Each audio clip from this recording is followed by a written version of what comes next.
Hello friends, एसकेला classes में आप सभी का स्वागत है। कॉन्स्टिट्यूशन पे हमारी चर्चा जारी है और आज हम डिस्कस करने वाले हैं यूनियन और स्टेट के बीच फाइनेंशियल रिलेशन के बारे में। तो शुरू करते हैं हम आज के विषय को और देखते हैं कि कॉन्स्टिट्यूशन में यूनियन स्टेट के बीच फाइनेंशियल रिलेशन को लेकर क्या व्यवस्था है। लेकिन इससे पहले आपसे रिक्वेस्ट है कि यदि आपने अभी तक हमारे चैनल को सब्सक्राइब नहीं किया है तो प्लीज़ इसे सब्सक्राइब कर लें और साथ में बेल आइकन को भी प्रेस कर लें ताकि हमारे नए वीडियो की नोटिफिकेशन आपको मिलती रहे। तो फ्रेंड्स, आज जो हमारा सब्जेक्ट है, जो टॉपिक है, वो है ये फाइनेंशियल रिलेशन के बारे में। जो यूनियन स्टेट का जो सीरीज चल रहा है तो उसके फाइनेंशियल रिलेशन पे आज हम चर्चा करने वाले हैं। फ्रेंड्स, जो है कॉन्स्टिट्यूशन में जो है पार्ट 12 आप देख सकते हैं ये इंट्रोडक्शन में। पार्ट 12 में आर्टिकल 264 से लेकर आर्टिकल 293 तक यूनियन स्टेट के फाइनेंशियल रिलेशन की चर्चा की गई है। संविधान में जो है भारत में केंद्र और राज्यों के बीच राजस्व के वितरण का विस्तृत ब्यौरा दिया गया है। इसमें संघ व राज्य दोनों को ही राजस्व जुटाने की शक्तियां और व्यय संबंधी उत्तरदायित्व सौंपे गए हैं। राजस्व का बंटवारा संविधान की 7वीं अनुसूची में उल्लिखित 3 सूचियों पर आधारित है। आप देख सकते हैं जो हमारे यहाँ जो 3 सूचियाँ हैं वो 7 शेड्यूल में दी गई हैं। वो है union list, state list and concurrent list. मतलब संघ को जो यूनियन है यानी संघ को यूनियन लिस्ट में वर्णित करों को प्राप्त करने का अधिकार है, जबकि राज्यों का स्टेट लिस्ट में वर्णित टैक्स पर विशिष्ट अधिकार होगा। कंकरेंट लिस्ट में कोई भी कर शामिल नहीं है। राजस्व बंटवारे के संबंध में राज्य सूची में वर्णित टैक्स से होने वाली इनकम पर पूरी तरह से राज्यों का अधिकार होगा, जबकि संघ सूची में कुछ टैक्सों की इनकम पूरी तरह या आंशिक रूप से राज्यों को सौंपी जा सकती है।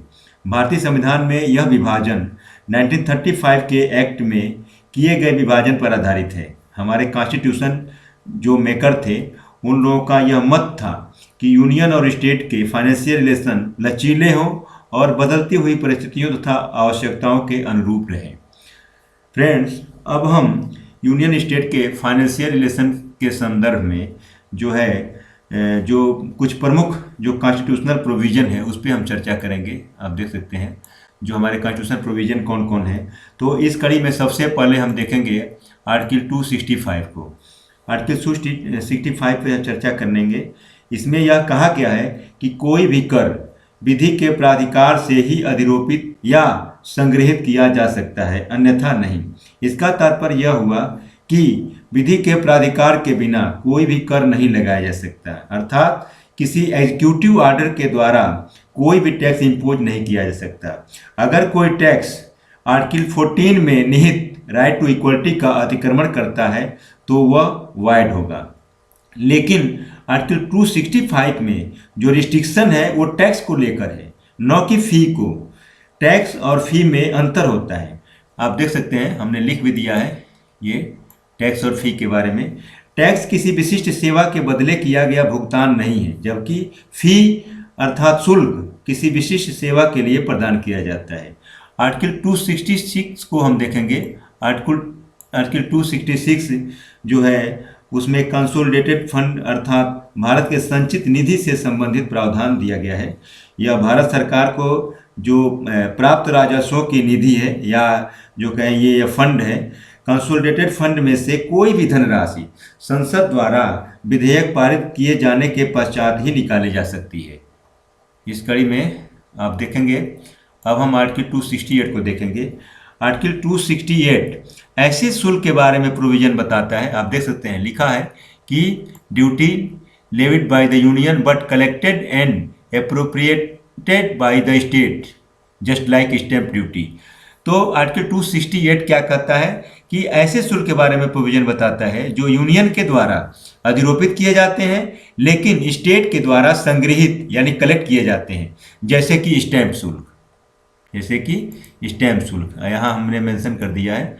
उसके बाद से आते हैं आर्टिकल 269 पे। आर्टिकल 269 ऐसे करों के बारे में प्रोविजन बताता है। आप देखिए यहाँ हमने लिख दिया है कि taxes levied and collected by the union बस असाइन टू द स्टेट।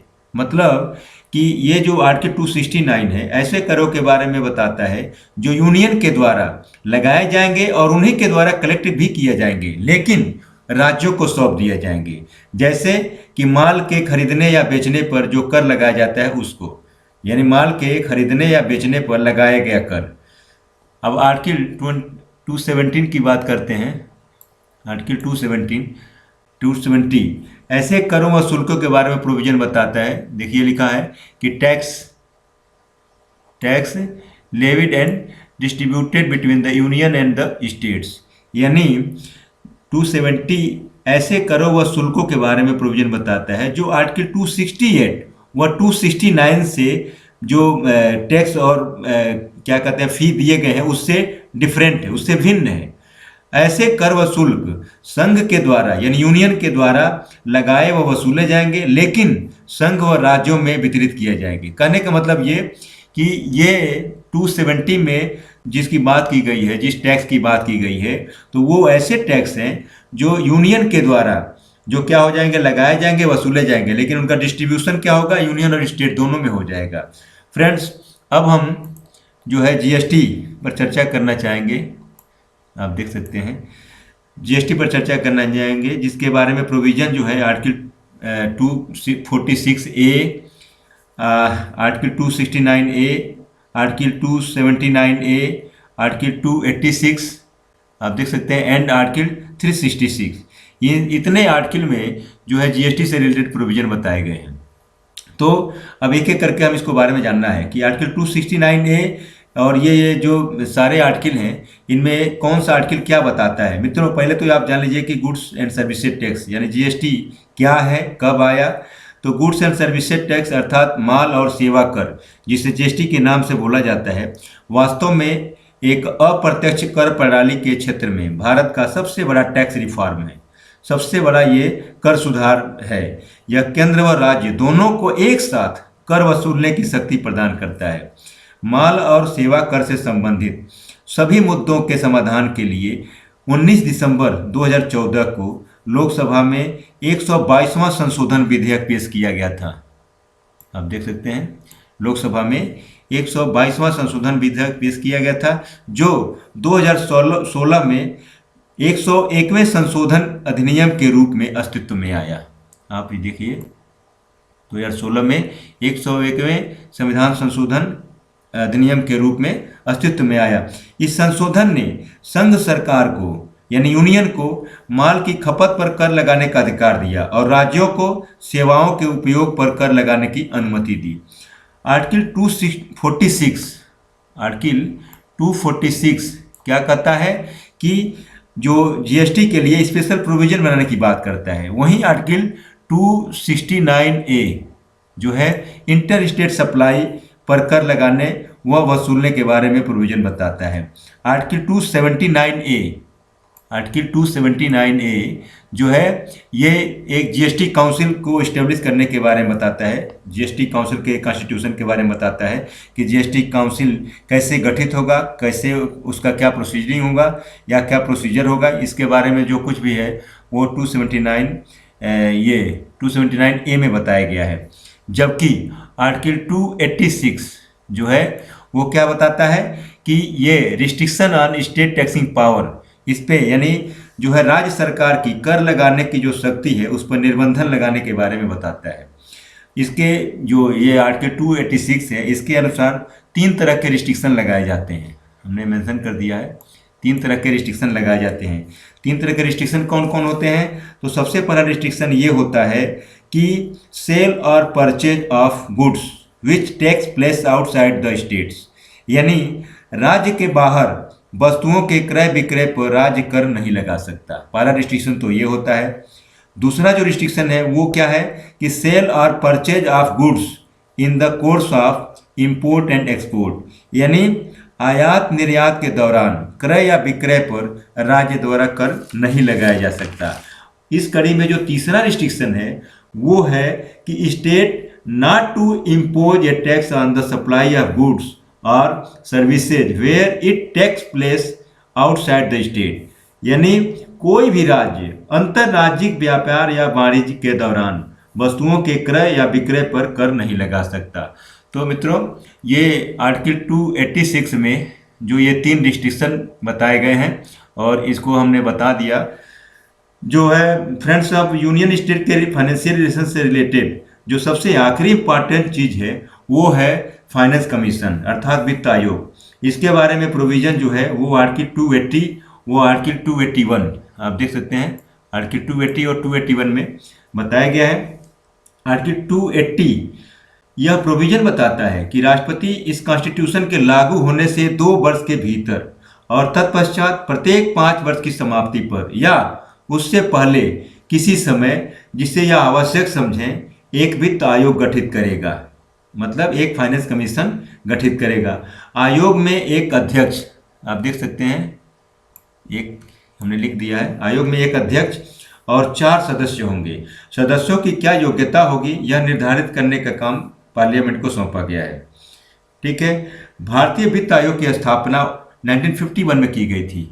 भारतीय वित्त आयोग की स्थापना 1951 में की गई थी। इसकी स्थापना का जो मुख्य उद्देश्य था वह था भारत के केंद्रीय सरकार एवं राज्य सरकारों के बीच वित्तीय संबंधों को परिभाषित करना। वित्त आयोग प्रत्येक 5 वर्ष बाद नियुक्त किया जाता है, यानी इसका जो टेन्योर होगा वो 5 साल होगा। वित्त आयोग अर्ध न्यायिक अर्थात क्वासी जुडिशियल जो इसका फंक्शनिंग होगा वो क्या होगा कि क्वासी जुडिशियल नेचर का होगा, तथा इसकी सिफारिश को भारत सरकार तब तक मानने के लिए बाध्य नहीं है जब तक कि कोई आधिकारिक कारण न हो। अभी तक जो है 15 वित्त आयोग नियुक्त किए जा चुके हैं। आप देख सकते हैं जो प्रेजेंट में चल रहा है वो 15वां वित्त आयोग है। 2017 में जो नवीनतम वित्त आयोग NK सिंह की अध्यक्षता में स्थापित किया गया। वित्त आयोग का कार्यकाल 5 वर्ष होता है। इसका गठन एक कॉन्स्टिट्यूशनल जो है बॉडी के रूप में आर्टिकल 280 के अंतर्गत किया जाता है। भारत में वित्त आयोग का गठन वित्त आयोग अधिनियम 1951 में जो बनाया गया था, आप देख सकते हैं फाइनेंस कमीशन एक्ट 1951। तो भारत में वित्त आयोग का गठन इसी एक्ट के तहत यानी वित्त आयोग अधिनियम 1951 के अंतर्गत किया गया है।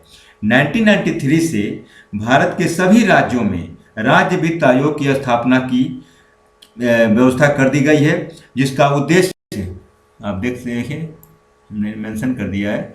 1993 से ये व्यवस्था कर दिया गया कि हर राज्यों में भी राज्य वित्त आयोग स्थापित किया जाएगा और जिसका उद्देश्य क्या होगा कि पंचायतों की वित्तीय स्थिति की समीक्षा करना और उसके लिए सिफारिश करना।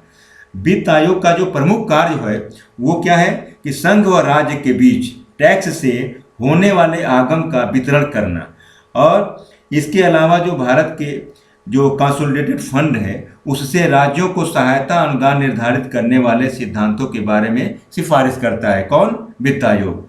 फ्रेंड्स, आर्टिकल 281 हमने यहाँ मेंशन किया था। 280 में तो ये सारी बातें हैं, लेकिन 281 के अनुसार वित्त आयोग के प्रत्येक सिफारिश को जो है राष्ट्रपति क्या करता है कि वित्त आयोग के प्रत्येक सिफारिश को संसद के प्रत्येक सदन के समक्ष विचार के लिए रखता है और उस पर बहस होती है। फिर उस पर कौन सा एक्शन लिया जाता है ये डिपेंड करता है।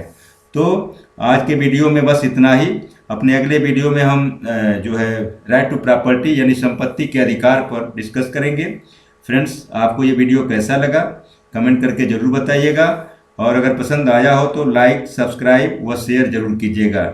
So thank you friends for watching my video. Thank you.